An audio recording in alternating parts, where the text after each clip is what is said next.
Kitab Yakobus.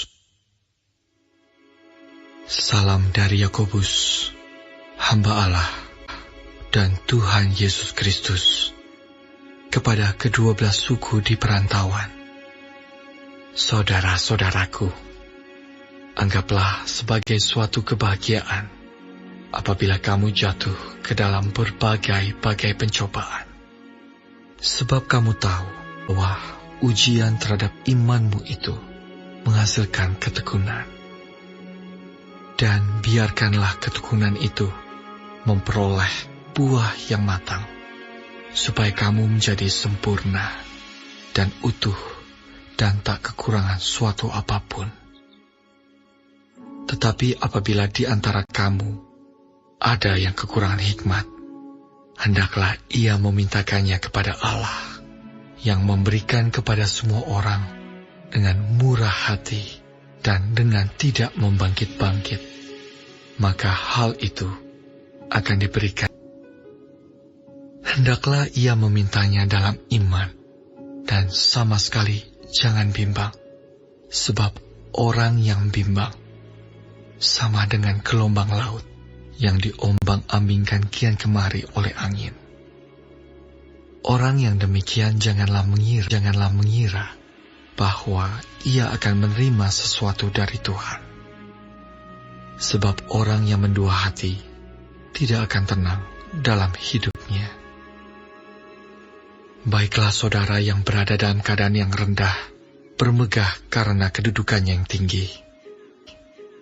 Dan orang kaya karena kedudukannya yang rendah. Sebab ia akan lenyap seperti bunga rumput. Karena matahari terbit dengan panas yang terik dan melayukan rumput itu, sehingga gugurlah bunganya dan hilanglah semaraknya. Demikian jugalah halnya dengan orang kaya. Di tengah-tengah segala usahanya, ia akan lenyap. Berbahagialah orang yang bertahan dalam pencobaan, sebab apabila ia sudah tahan uji, ia akan menerima mahkota kehidupan yang dijanjikan Allah kepada barang siapa yang mengasihi Dia. Apabila seorang dicobai, janganlah ia berkata, "Pencobaan ini datang dari Allah," sebab Allah tidak dapat dicobai oleh yang jahat, dan sendiri tidak mencobai siapapun. Tetapi tiap-tiap orang dicobai oleh keinginannya sendiri, karena ia diseret dan dipikat olehnya. Dan apabila keinginan itu telah dibuahi, ia melahirkan dosa, dan apabila dosa itu sudah matang, ia melahirkan maut. Saudara-saudara yang kukasihi, janganlah sesat. Setiap pemberian yang baik dan setiap anugerah yang sempurna datangnya dari atas, diturunkan dari Bapa segala terang. Padanya tidak ada perubahan atau bayangan karena pertukaran. Atas kehendaknya sendiri, ia telah menjadikan kita oleh firman kebenaran, supaya kita pada tingkat yang tertentu menjadi anak sulung di antara semua ciptaannya. Hai saudara-saudara yang kukasihi, ingatlah hal ini. Setiap orang hendaklah cepat untuk mendengar, tetapi lambat untuk berkata-kata, dan juga lambat untuk marah.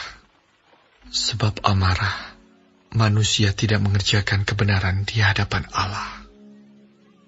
Sebab itu, buanglah segala sesuatu yang kotor dan kejahatan yang begitu banyak itu, dan terimalah dengan lemah lembut firman yang tertanam di dalam hatimu, yang berkuasa menyelamatkan jiwamu. Tetapi hendaklah kamu menjadi pelaku firman, dan bukan hanya pendengar saja. Sebab jika tidak demikian, kamu menipu diri sendiri.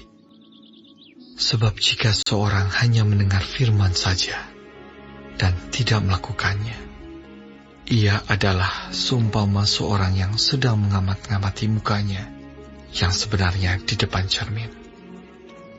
Baru saja ia memandang dirinya, ia sudah pergi, atau ia segera lupa bagaimana rupanya. Tetapi barang siapa meneliti hukum yang sempurna, yaitu hukum yang memerdekakan orang, dan ia bertekun di dalamnya, jadi bukan hanya mendengar untuk melupakannya, tetapi sungguh-sungguh melakukannya, ia akan berbahagia oleh perbuatannya. Jikalau ada seorang menganggap dirinya beribadah, tetapi tidak mengekang lidahnya, ia menipu dirinya sendiri, maka sia-sialah ibadah. Ibadah yang murni dan yang tak bercacat di hadapan Allah Bapa kita ialah mengunjungi yatim piatu dan janda-janda dalam kesusahan mereka, dan menjaga supaya dirinya sendiri tidak dicemarkan oleh dunia.